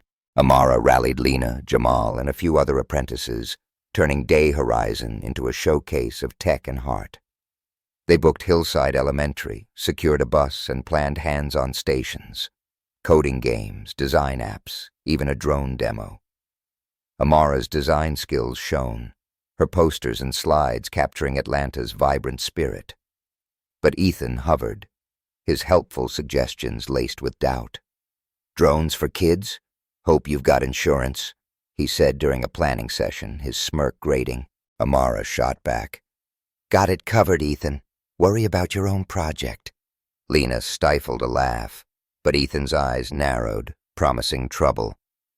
Vanessa was a bigger wild card. Amara overheard her in the cafeteria, her voice syrupy as she told an exec, Amara's project is sweet, but risky. We might need to redirect funds to safer bets. The words hit like a punch, but Amara kept her cool, channeling her anger into work. She wouldn't let Vanessa's games kill spark tomorrow. Marcus, meanwhile, was a quiet force. He didn't crowd her, but his support was steady. Emails checking in, a catered lunch for the planning team with a note, for Amara's crew, keep shining. M. Each gesture warmed her, but the anonymous email lingered, sowing doubt. She needed answers, but Day Horizon came first. The night before the event, Amara was drowning in last-minute details when Marcus appeared in the training room, his tie gone, sleeves rolled up. Still at it? He asked, leaning against the doorframe, his smile softening the room's fluorescent glare. Amara looked up, her curls falling loose from their bun. Gotta be perfect, Marcus.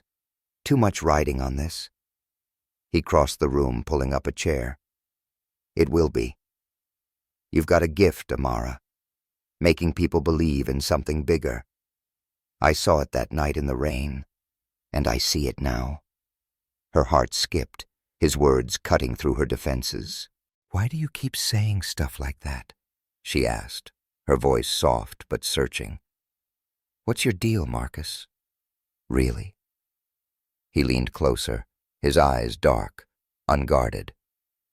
My deal is you. I've built a lot. Horizon, wealth, but I've lost things too. My brother, years ago, to a system that didn't care. You remind me why I started this, why I fight. I'm not here to play games, Amara. I'm here because I'm falling for you. The air crackled, her breath catching. She wanted to push back, to protect herself, but his honesty disarmed her.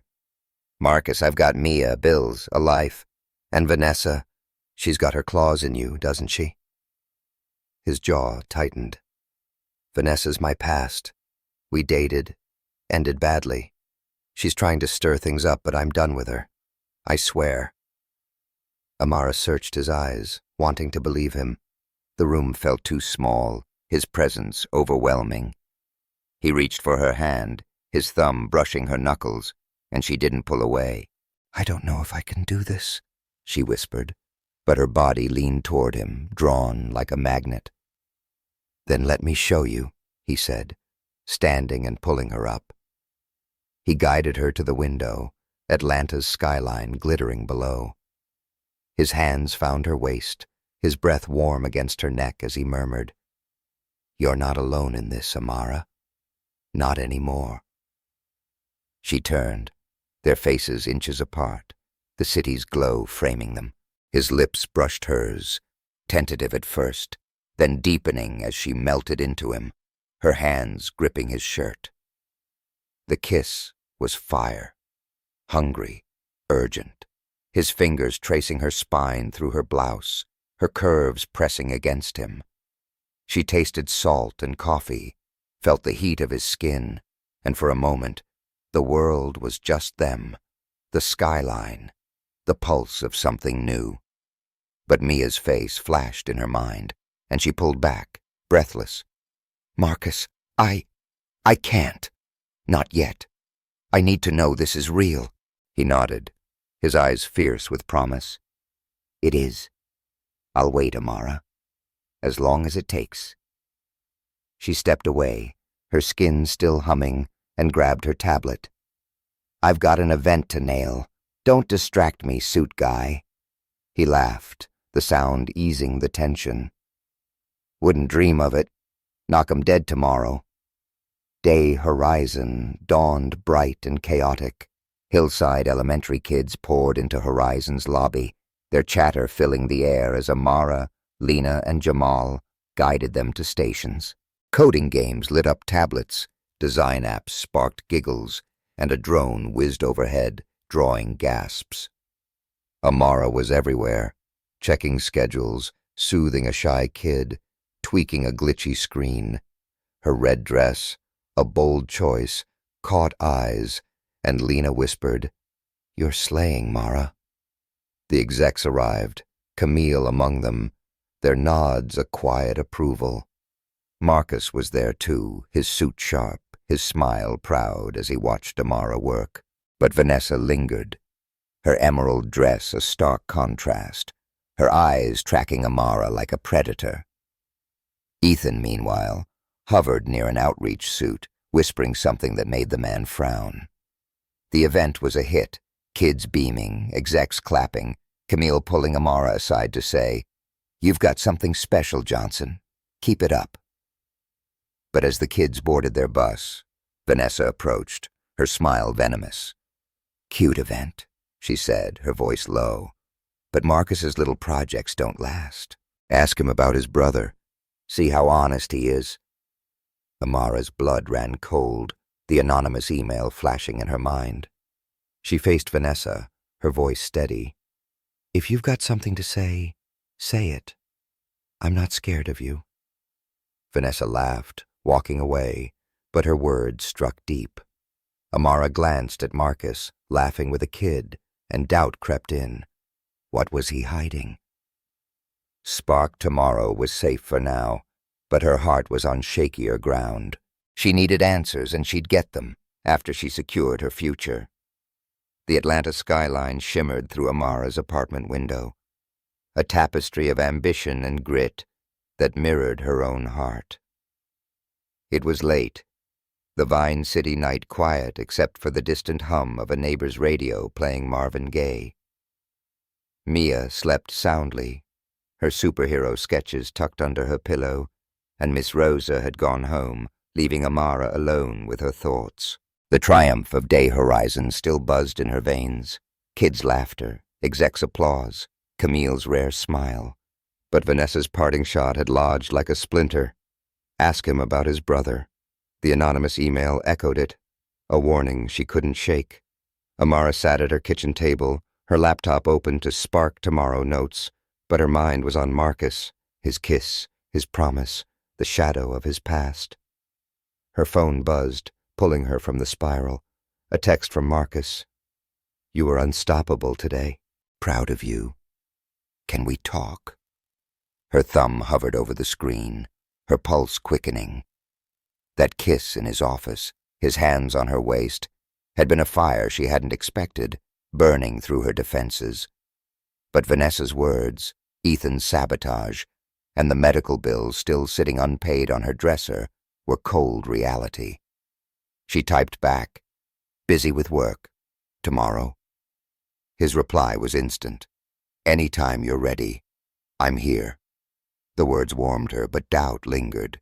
What was he hiding? And could she trust her heart to find out? Amara closed her laptop, exhaustion tugging at her. She needed to stay sharp. Outreach had greenlit Spark Tomorrow for a pilot, but budget cuts still threatened the apprenticeship program. If it folded, her job, her benefits, her chance to clear Mia's medical debt would vanish. And Vanessa was out there, scheming, her influence a quiet poison. Amara touched Mia's gold star sticker, taped to the fridge from her spelling test, and whispered, "We're not losing this, baby girl." Tomorrow she'd face Marcus, demand answers, and keep her eyes on the prize. Morning broke with a golden haze, Atlanta waking under a sky streaked with promise. Amara dropped Mia at school, the girls' chatter about ice cream and superheroes a balm to her nerves. "You're going to get that big job, right, Mama?" Mia asked, clutching her backpack. Amara knelt, kissing her forehead. "Working on it, superhero. Now go ace that math quiz." Mia's grin carried her onto the bus, and Amara boarded her own, her thrift store skirt and blouse a quiet armor. Horizon Tech awaited, and with it, a reckoning. The training room was a flurry of post-event buzz, apprentices dissecting Day Horizon and prepping for their next projects. Lena greeted Amara with a hug, her eyes gleaming. "Girl, you made those kids' day. Outreach is eating it up. You're a star." Amara smiled, setting up her tablet. "Team effort, Lena. Couldn't have done it without you and Jamal." Jamal slid into a chair, his grin wide. "Facts. But you're the one who sold it. Ethan's been quiet since—" Betty shook. Amara's lips twitched, but her mind was elsewhere.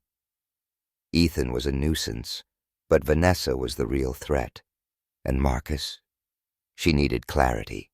Camille swept in, her red blazer a beacon, and called the group to order. "Great work on Day Horizon," she said, her gaze landing on Amara. "Pilots funded, but the apprenticeship program's still on thin ice. Keep delivering, or we're all out." The room sobered, and Amara's resolve hardened. She spent the morning refining Spark Tomorrow logistics, coordinating with Hillside Elementary for the first workshops. But her focus wavered, Vanessa's warning looping in her head. During a break, she slipped to the cafeteria, hoping to clear her mind, only to freeze. Vanessa was there, laughing with an outreach exec, her blonde hair catching the light, her dress a deep sapphire that screamed power. Her eyes met Amara's, and her smile sharpened, like a cat spotting a mouse. Amara held her stare, grabbing a coffee and joining Lena at a table. "She's everywhere," she muttered, nodding toward Vanessa. "What's her deal?" Lena leaned in, her voice low. "Word is, she's pushing to redirect Spark Tomorrow funds to some AI project. Says it's higher impact. She's got pull with the board, Mara. Watch out." Amara's grip tightened on her cup. Vanessa wasn't just after Marcus. She was gunning for her dream. Before she could respond, a shadow fell over the table. Marcus stood there, his suit jacket off, his presence commanding yet warm. "Amara, got a minute?" he asked, his eyes searching hers. Lena raised an eyebrow, smirking. "I'll catch you later, Mara." She left, and Amara stood, her heart pounding as she followed Marcus to a quiet corner of the cafeteria, the city's skyline framing them through the windows. "What's up?" she asked, her voice steady despite the flutter in her chest. His cologne, woodsy, rich, stirred memories of their kiss, and she fought to stay focused. He leaned against the wall, his gaze intense. "I wanted to check in. Day Horizon was a home run, but I know it's been tough. Ethan, the budget cuts, Vanessa. I've been talking to the board, pushing to protect Spark Tomorrow. It's your vision, Amara, and I believe in it. In you." Her throat tightened, his words a mix of comfort and complication. "Why, Marcus? Why go so hard for me? I'm just a waitress from Vine City. What's this really about?" He stepped closer, his voice low, raw. "It's about you changing me. I told you about my brother. Losing him broke something in me. Horizon was my way out, but it's been about profit, not people. You reminded me why I started. Heart, purpose. And yeah, I'm falling for you, Amara. Hard. But I'm not pushing you. I just want you to know I'm all in." Her breath hitched, his honesty stripping her bare. She wanted to believe him, to let herself fall, but the email, Vanessa's taunt, held her back. "Marcus, someone sent me a message. Said to ask about your past, about your brother. What aren't you telling me?" His face tightened, pain flashing in his eyes. "My brother, James, died in prison," he said, his voice rough. "Wrongly convicted. A system that didn't care. I couldn't save him. It's why I fight for second chances, why I saw you that night in the rain and knew you were different. That's the truth, Amara. If there's more, I'll tell you, when you're ready to hear it." She searched his eyes, seeing grief, sincerity, but also a shadow of something unspoken. Before she could press, Vanessa's voice cut through, sharp and syrupy. "Marcus, darling, we're late for the board call." She stood nearby, her sapphire dress gleaming, her smile ablade. Marcus nodded, but his eyes stayed on Amara. "We'll talk later," he said, and left, Vanessa's arm brushing his as they walked away. Amara's stomach twisted, doubt and desire warring within her. She needed to focus on Spark tomorrow, on Mia, but Marcus was unraveling her, and she wasn't sure she could stop it. That evening, Amara needed an escape. Tasha and Lena insisted on another night out, this time at a karaoke bar in East Atlanta, a dive with sticky floors and a jukebox vibe. Amara wore a black dress she'd sewn, its neckline daring, her curls cascading free. The bar was packed, the air thick with laughter and off-key singing. Tasha took the mic first, belting a shaky rendition of Beyoncé's Love on Top, earning cheers and a few playful boos. "Your turn, Mara," Lena yelled, shoving a mic at her. Amara laughed, nerves tingling, but the day's weight, Vanessa's schemes, Marcus's confession, pushed her to let go. She picked an Aretha Franklin classic, Respect, and poured herself into it, her voice raw but strong, the crowd hooting as she swayed, her dress catching the stage lights. Jamal was there, clapping loudest, his grin wide. "That's how you do it, Vine City." After he pulled her to the dance floor, the bar's DJ spinning a mix of hip-hop and soul. "You good, Mara?" he asked, spinning her, his hands light but steady. "You seem heavy." She smiled, catching her breath. "Just a lot on my mind. Work, life, you know." He nodded, his eyes kind. "I get it. But you're a force, Amara. Don't let nobody dim that." The words hit deep, and when the music slowed, Jamal offered another spin. But a familiar figure caught her eye, Marcus, standing by the bar, his shirt unbuttoned at the collar, his gaze locked on her. Her heart leapt, and Jamal, sensing it, stepped back with a grin. "Go handle your business, Queen." Marcus crossed the room, the crowd parting as he reached her. "Didn't expect to see you owning a stage," he said, his smile teasing but warm. "You're full of surprises." She raised an eyebrow, her dress shimmering under the lights. "And you're full of coincidences, suit guy. What's this, your third random appearance?" He laughed, stepping closer, the music a low pulse. "Not random. I needed to see you. Can we dance?" She hesitated, Vanessa's warning flashing, but his eyes, open, earnest, drew her in. "One dance," she said, and he took her hand, pulling her into a slow sway. The bar faded, the world narrowing to his touch, his breath warm against her ear.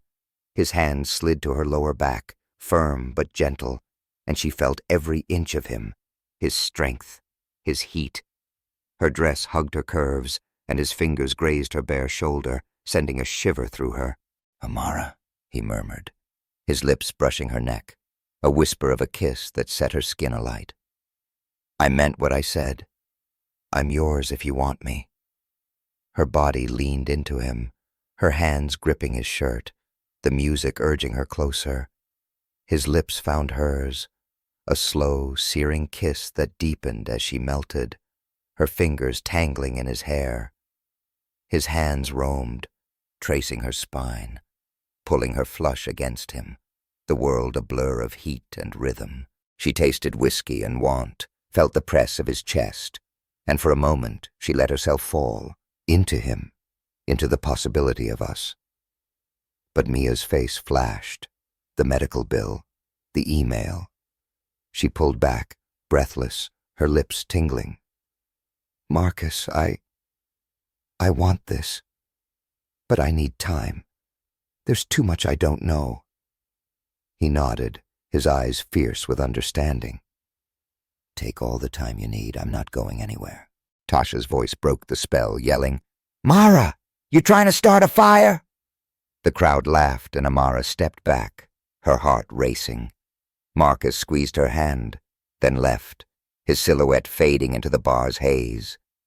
She rejoined Tasha and Lena, their teasing a welcome distraction, but her body hummed with his touch, her mind a storm of desire and doubt.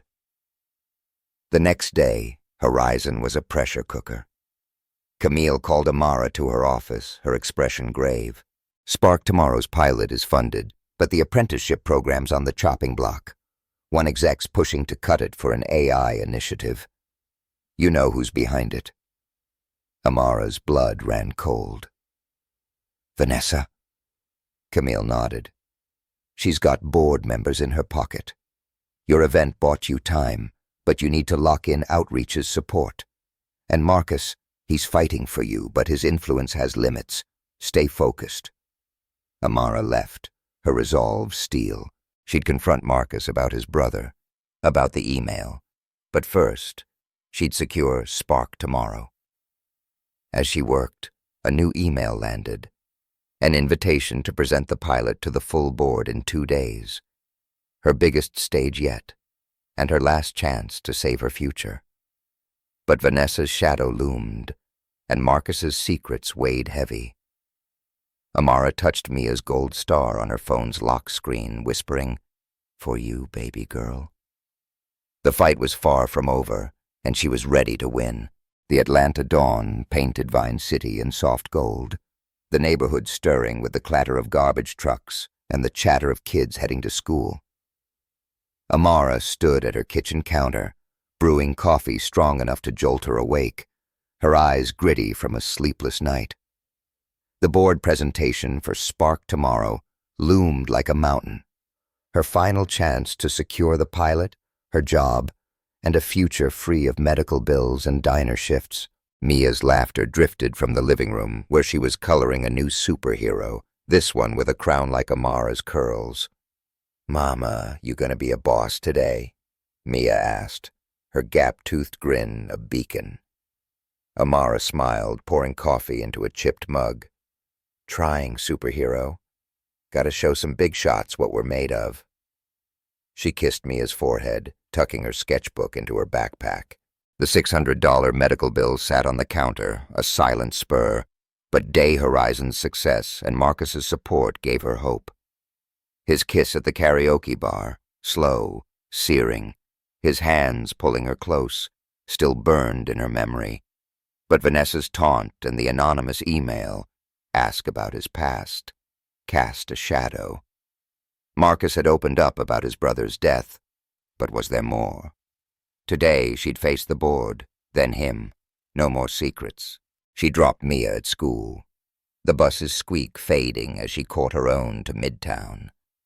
Her red dress, sewn for Day Horizon, was her armor, its fit bold but professional, her curls loose and framing her face. Horizon Tech's tower gleamed under the morning sun, its glass facade a mirror to her resolve. The lobby buzzed with employees, their chatter a hum as Amara rode the elevator to the boardroom floor, her tablet clutched like a lifeline. Lena texted her, You got this, Queen, shut it down. Amara smiled, but nerves churned. Vanessa's influence, Ethan's scheming, and Marcus's unspoken truths were landmines she'd have to navigate. The boardroom was a sleek expanse of mahogany and glass, Atlanta's skyline sprawling through the windows.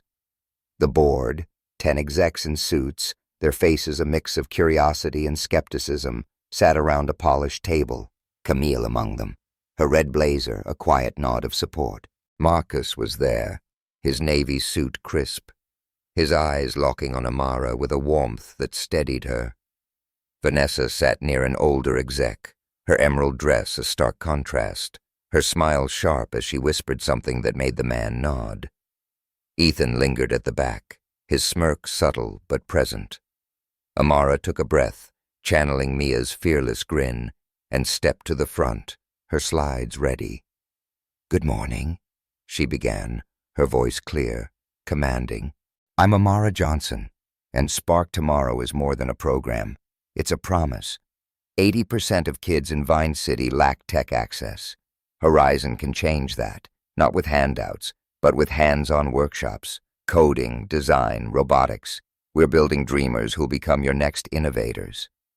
Her slides were a masterclass, vibrant visuals, tight budgets, data on student outcomes. She walked them through the pilot, 5 schools, 200 kids, $75,000 startup cost, scalable to 20 schools in 3 years. Day Horizon photos flashed, kids coding, laughing, eyes wide with wonder. "This isn't just impact," she said, her voice rising. "It's legacy. Horizon's name on every kid who dares to dream big." The board leaned in, scribbling notes, a few nodding. Camille's smile was subtle but proud, but Vanessa raised a hand, her tone smooth as venom. "Inspiring, Amara. But with budget constraints, can we justify this over, say, AI innovation? Your passion's clear, but execution requires experience you lack." Amara's pulse spiked, but she held Vanessa's gaze, her smile sharp. "Experience isn't just years, Ms. Tate. It's results. I've rallied volunteers, secured school partnerships, and delivered Day Horizon on a shoestring. Our pilot's ROI is projected at 3-1, community goodwill, talent pipeline, brand equity. AI's vital, but kids are the future. I've got the numbers to back it." She swiped her tablet, pulling up a cost-benefit analysis, her voice steady. "If you want execution, I'm your proof." A murmur of approval rippled, and Lena, watching from the back, stifled a cheer.